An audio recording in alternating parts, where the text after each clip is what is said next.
Hello बच्चों, let's read this question. So this question is what is the basis of Bernoulli's principle. क्या पूछा हमसे? Bernoulli's principal का देखिए आपका बेसिस क्या है। ठीक है, तो देखिए बच्चों, इस क्वेश्चन का की कॉन्सेप्ट आप क्या लिख सकते हैं? The key concept of this question is Bernoulli's principle. लिख लीजिए, क्या लिख लीजिए? आपका बर्नौलीज प्रिंसिपल लिख लीजिए या फिर बर्नौलीज थ्योरम लिख सकते हैं। Alright, Bernoulli's principle will be the key concept. Okay, तो देखिए बच्चों, बर्नौलीज प्रिंसिपल आपका क्या बताती है? बर्नौलीज थ्योरम देखिए आपको बताती है कि एनर्जी कंजर्वेशन, ठीक है, एनर्जी कंजर्वेशन के बारे में बताती है। ओके, जैसे आपकी मैकेनिक्स में आपकी क्या होती थी, देखिए वर्क एनर्जी थ्योरम होती थी या फिर टोटल मैकेनिकल एनर्जी कंजर्वेशन होती थी। वैसे फ्लूइड डायनेमिक्स में आपकी क्या है? बर्नौली प्रिंसिपल आपका वही सेम रोल क्या करती है? प्ले करती है। ओके, तो हम बता सकते हैं ये कि आपकी वर्क एनर्जी थ्योरम है, किसकी? आपकी फ्लूइड डायनेमिक्स की। ओके, तो देखिए बच्चों, ये आपकी क्या रिलेट करती थी? ये आपकी रिलेट करती थी कि देखिए जो आपका टोटल वर्क डन होता था वो देखिए क्या रहता था? कांस्टेंट रहता था। देखिए हम इसको ऐसे बता सकते हैं, मान लीजिए ये आपके पास क्या कोई पाइप है, दिस इज अ पाइप। ठीक है, पाइप का क्रॉस सेक्शन देखिए आपका इस तरीके से, पाइप में क्या कर रहा है आपका, मान लीजिए कोई फ्लूइड क्या कर रहा है? फ्लो कर रहा है। ओके, ये आपका पाइप है, आपने यहाँ पर से क्या ले लिया? ये आपका कुछ एक एंड ले लिया, मान लिया यहाँ पर हमने एक छोटा सा स्मॉल सा क्रॉस सेक्शन ले लिया। ठीक है, एक क्रॉस सेक्शन आपका ये हो गया, this is a small cross section. Okay, इसकी मान लीजिए आपकी ये आपका ग्राउंड लेवल है। ठीक है, ये आपका ग्राउंड लेवल है। ग्राउंड लेवल से मान लीजिए इस एंड की हाइट आपकी कितनी है? H1 के इक्वल है। और यहाँ से देखिए आपकी हाइट कितनी है? ये हाइट आपकी S2 के इक्वल है। ओके, ये आपने यहाँ पर से एज्यूम कर लिया। ठीक है, अब देखिए और क्या बता सकते हैं यहाँ पर? इसमें देखिए आपका वाटर फ्लो कर रहा है। क्या फ्लो कर रहा है? वाटर। वाटर जिसकी डेंसिटी कितनी है? आपकी रो के इक्वल है। ओके, आपका कोई फ्लूइड फ्लो कर रहा है जिसकी डेंसिटी आपके रो के इक्वल है, ऐसा बोल दीजिए। ठीक है, अब देखिए यहाँ पर का एरिया मान लीजिए आपका A1 के इक्वल है। ठीक है, यहाँ पर आपका प्रेशर मान लीजिए P1 लग रहा है, तो फोर्स कितना लगेगा आपका? P1 A1। ओके, और यहाँ पर आपका प्रेशर मान लीजिए, इसका एरिया पहले A2 लिख लीजिए, इस पर आपका प्रेशर P2 लग रहा है, तो इस पर फोर्स कितना लगेगा आपका? P2 E2 लगेगा। ओके, ये हम यहाँ पर से बता सकते हैं। ठीक है, और वाटर मान लीजिए आपका फ्लो कर रहा है और कुछ टाइम बाद देखिए आपने इसने कुछ डिस्टेंस ट्रेवल कर लिया और ये यहाँ पर आ गया आपका। ठीक है, ये आपका यहाँ पर पहुंच गया। ठीक है, कुछ टाइम बाद इसने कुछ डिस्टेंस ट्रेवल कर ली और ये देखिए आपका किससे इक्वल होगा? This is equal to x1। ये डिस्टेंस इसने x1 ट्रेवल कर लिया और यहाँ पर से आपका जो फ्लूइड है वो यहाँ पर पहुंच गया और इसने आपकी x2 डिस्टेंस के कर लिए ट्रेवल कर लिया। ओके, ये हम यहाँ से बता सकते हैं। राइट, अब देखिए, अब आप क्या कर लीजिए? इस पर एनर्जी कंजर्वेशन लगा लीजिए। क्या लगा लीजिए? Energy conservation. ओके, अब देखिए बच्चों, इस पर एनर्जी देखिए, इसमें हो क्या रहा है बेसिकली? यहाँ पर देखिए जो आपका फ्लूइड था, ठीक है, इस फ्लूइड ने आपका इतना डिस्प्लेसमेंट किया है और ये फ्लूइड देखिए आपका इसके इक्वल होगा। ठीक है, पहले फ्लूइड देखिए आपका इस इनिशियल पोजीशन पर था जो ब्लैक कलर से डॉटेड है। ओके, उसके बाद कुछ फ्लूइड का मूवमेंट हुआ है, फिर आपका इस नई पोजीशन जो आपके रेड से डिनोट कर रखा है, उस पर पहुंच गया। ठीक है, तो देखिए ये आपका यहाँ पर मूवमेंट हुआ है, तो यहाँ पर हम बता सकते हैं यहाँ पर क्या होगी? आपकी वर्क एनर्जी थ्योरम हम लगा रहे हैं। यहाँ पर वर्क देखिए किस किस के कारण हो रहा है? एक तो आपको ग्रेविटी का फोर्स लग रहा है, दूसरा क्या लग रहा है? आपका प्रेशर का फोर्स लग रहा है। ठीक है, P1 A1। ठीक है, तो आप देखिए यहाँ पर लिख सकते हैं आप, अगर आप यहाँ पर वर्क एनर्जी थ्योरम लगा दें तो वर्क एनर्जी थ्योरम देखिए बताती है कि जो आपका टोटल वर्क डन होता है, total work done by the all the forces, it is equal to change in kinetic energy. किसके इक्वल होता है? चेंज इन काइनेटिक एनर्जी के इक्वल। ओके, तो यहाँ पर तो आपका क्या कर रहा है? वर्क डन बाय ग्रेविटी है। ठीक है, ग्रेविटी वर्क डन कर रहा है, दूसरा वर्क कौन कर रहा है? अपना प्रेशर कर रहा है। ये किसके इक्वल होना चाहिए? It should be equal to change in kinetic energy. और चेंज इन काइनेटिक एनर्जी क्या होगी? के एफ माइनस के आई के इक्वल। ओके, ये आप यहाँ पर से ऐसे लिख सकते हैं। ठीक है, अब देखिए ग्रेविटी ने यहाँ पर कौन कौन सा वर्क डन किया है? ग्रेविटी क्या देखिए क्या होगा आपका? ग्रेविटी का वर्क डन देखिए हम कैसे बता सकते हैं?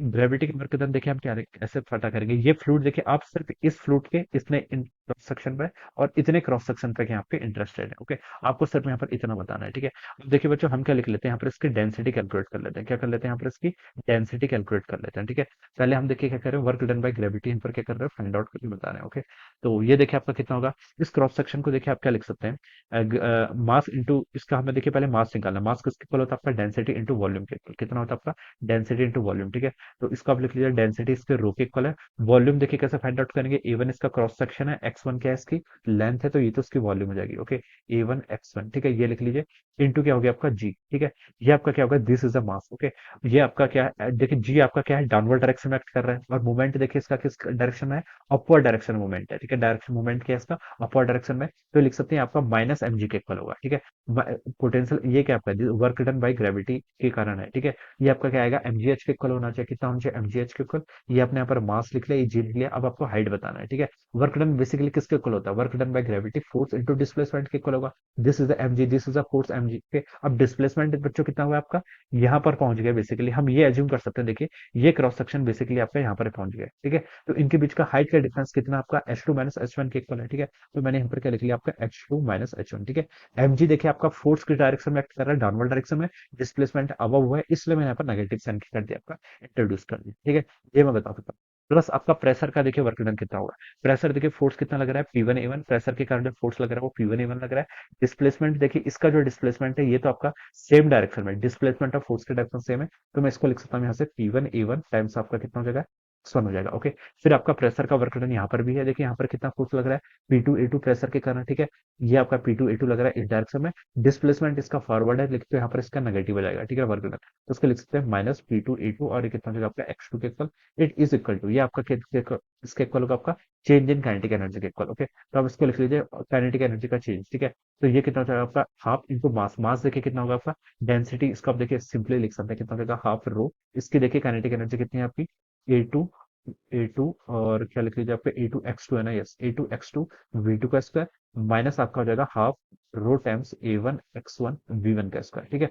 ये आपका इनिशियल था, ये आपका फाइनल है, ठीक है, ये मैंने ऐसे लिख लिया हाफ mv स्क्वायर, ठीक है, ये आपकी फाइनल काइनेटिक एनर्जी होगी, और इनिशियल काइनेटिक एनर्जी कितनी थी आपकी, हाफ रो वन A1, और यहाँ पर से V1 मान लीजिए आपकी थी, ठीक है। इतना आपने यहाँ पर से कैलकुलेट कर लिया। अब देखिए बच्चों, आपको इक्वेशन ऑफ कंटिन्यूटी से आपको ये चीज पता है कि जो आपका A1X1 होता है, ठीक है, A1X1 ये किसके इक्वल होगा, आपका A2X2 के इक्वल होगा, ठीक है। ये आपको इक्वेशन ऑफ कंटिन्यूटी से पता है, ठीक है। ये रिजल्ट को देखिए आप, मैं यहाँ पर यूज कर लूंगा, ठीक है। A1X1 देखिए यहाँ पर भी A1X1 है, A2X2 इक्वल है, और यहाँ पर भी A2X2 ये भी इक्वल होगा, और A1X1, ये सारी टर्म क्या हो जाएगी आपके यहाँ से कैंसिल हो जाएगी। ये पूरी टर्म देखिए जब अगर आपकी कैंसिल हो जाएगी, तो उसका जो फाइनल रिजल्ट आएगा सिंपली सीधे लिख सकते हैं, हो जाएगा आपका P प्लस रो जी H1 प्लस हाफ V1 का स्क्वायर, ठीक है।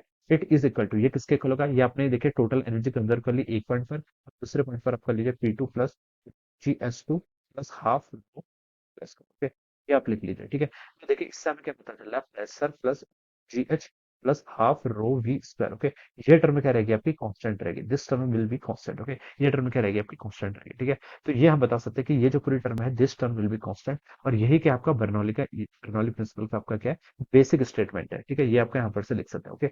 और यहाँ पर से देखिए हम बता सकते हैं, ये जो टर्म आ रही है, ठीक है, half rho V square, this is a term corresponding to the kinetic energy, okay. ये काइनेटिक एनर्जी क्या होता है, half mv square divided by, देखिए डेंसिटी को क्या लिखते हैं आपका, मास पर यूनिट वॉल्यूम, ठीक है। तो हम लिख सकते हैं ये टर्म क्या आपकी काइनेटिक एनर्जी डेंसिटी की टर्म है, this is a term for the kinetic energy density, okay.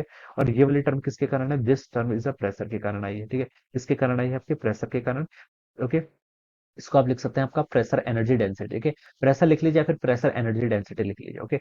रोजीएच, रोजीएच क्या हो गया आपका, this is the term because of the potential energy, तो इसे हम लिख सकते हैं आपका रोजीएच है, पोटेंशियल एनर्जी डेंसिटी लिख सकते हैं। और इन सब का इन तीनों ही टर्म का समीशन क्या रहेगा आपका, कांस्टेंट रहेगा, ठीक है। ये हम यहाँ पर से बता सकते हैं, right.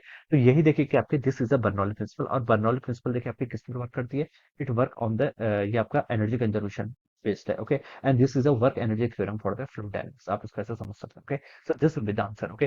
Basis of the Bernoulli principle हमसे क्वेश्चन पूछा था, आप बता सकते हैं ये आपका एनर्जी कंजर्वेशन पर बेस्ड, किस पर बेस्ड है आपका, एनर्जी कंजर्वेशन पर, ओके। और एनर्जी कंजर्वेशन पर बेस्ड है, और एनर्जी देखिए आपकी कैसे कंजर्व हुई है वो भी हमने यहाँ पर आपको बता दी, ठीक है, हमने प्रूफ करके बता दिया, ओके। ये P प्लस रोजीएस प्लस हाफ रोजीएस का रिलेटेड में क्या आएगी आपकी कांस्टेंट आएगी, P की आपकी प्रेशर एनर्जी डेंसिटी, रोजीएस की आपकी gravitational gravitational potential energy density है, और हाफ रोबीज का की आपकी काइनेटिक एनर्जी डेंसिटी की, ओके।